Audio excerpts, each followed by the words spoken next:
So, you've probably seen this book around, right? 100 Years of Solitude. It's on pretty much every books you have to read list. But let's be honest, the title alone sounds pretty epic and maybe a little intimidating. Then you hear it's packed with ghosts, rain that lasts for years, and a war that just won't end. I get it. Well, today, we're going to pull back that curtain.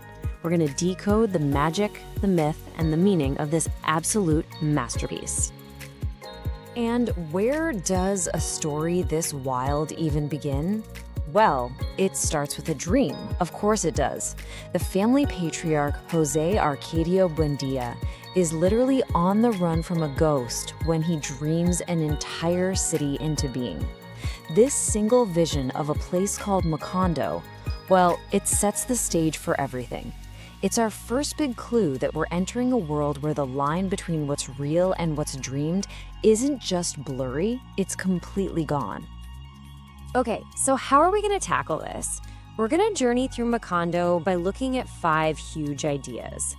We'll start with how this world was born from myth, then dive into the wild plague of forgetfulness.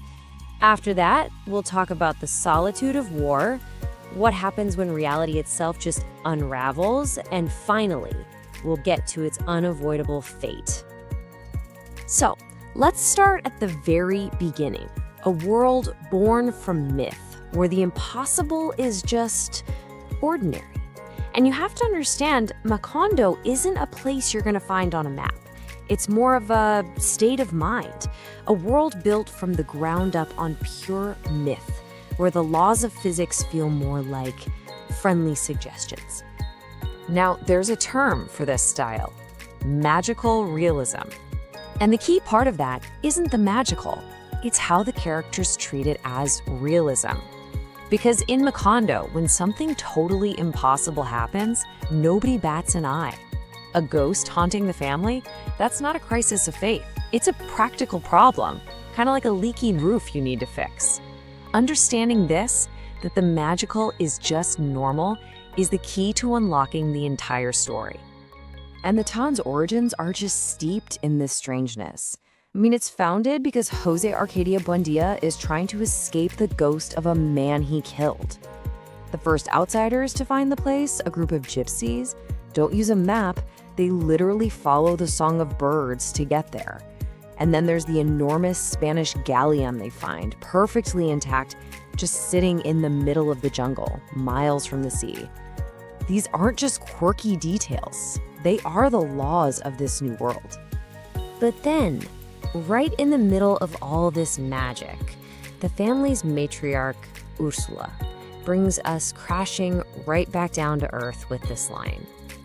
It's such a powerful reminder that for all the ghosts and impossible events, the Buendías are driven by the most human needs of all. This deep desire for a home, for roots, and for a legacy. So, if your reality is built on myths and dreams, what happens when you start to forget it completely? This brings us to one of the book's most famous and frankly brilliant episodes, the insomnia plague. So this bizarre sickness sweeps through Macondo. At first, it just stops people from sleeping. They actually adapt to it pretty well. They feel energized. But then the real horror kicks in. It starts to erase their memories.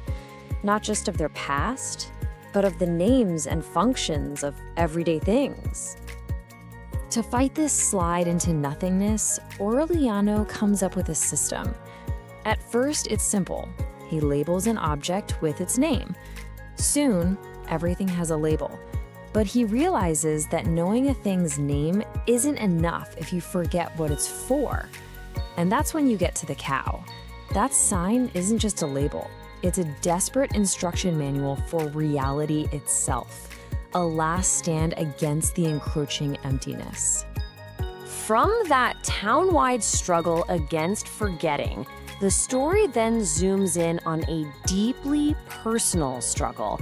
This is the story of Colonel Aureliano Buendía, a man whose life becomes this endless cycle of pointless conflict, trapping him and his family in a totally different kind of solitude. Just look at that number, 32. Colonel Aureliano Buendía starts 32 armed rebellions against the government, and the result? He loses every single one. The sheer scale of that failure isn't just a fact, it's a statement on the complete futility and absurdity of his lifelong war. So why does he do it? For grand political ideals? For freedom? No. In a moment of quiet honesty, he admits the truth. He's fighting because of pride. Decades of bloodshed, all of it, just for a single, solitary emotion. He's trapped in a war that has no meaning beyond himself. That's the solitude of power, the isolation that comes from a fight with no real purpose. And these personal patterns, they just echo through the generations. Ursula, the matriarch, sees it all. She notices that the men in her family basically fall into two categories, repeating the names and the personalities of their ancestors. The Aurelianos are the thinkers, solitary and sharp. The Jose Arcadios are men of action, impulsive and strong, but always doomed. It's like their fates are written right into their very names. As Macondo gets older and time passes, that line between the real and the magical doesn't just blur anymore, it shatters. The impossible stops being the foundation and becomes this overwhelming force that makes reality itself completely unreliable. And it all begins kinda subtly. In the family's old alchemy lab, the ordinary laws of the universe just start to fray at the edges a little bit. For instance, an empty glass flask, just forgotten in a cupboard, suddenly becomes so heavy that no one can lift it. It's just this quiet, inexplicable shift in the nature of things. Then, a pan of water just sitting on a table starts boiling all by itself, with no fire, until it completely evaporates.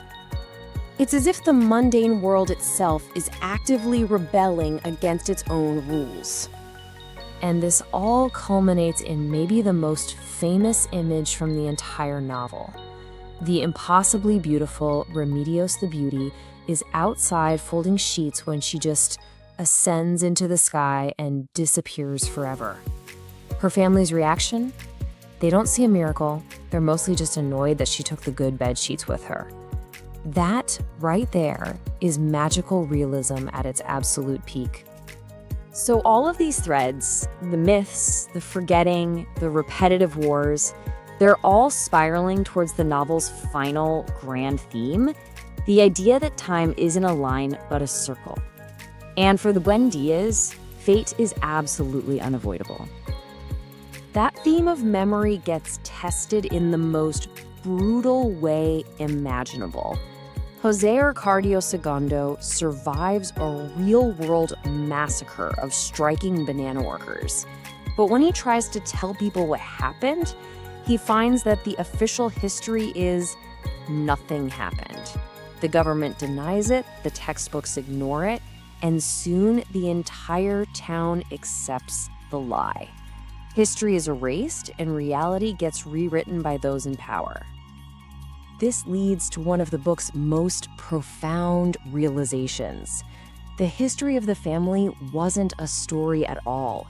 It was a machine, a turning wheel with unavoidable repetitions, doomed to just replay the same names, personalities, and mistakes over and over again. And that wheel finally stops with the birth of the last Buendía. He's born with the tail of a pig, fulfilling a family curse from generations before, a curse born from the very act that started the family's whole cycle. It's the final, mythical event that brings their 100 years of solitude to a close. Which leaves us with a huge question. Is history, for our countries, for our families, for ourselves, a straight line moving forward, or is it more like a turning wheel, repeating the same patterns over and over? When you look at our own story, what do you see? A line or a loop?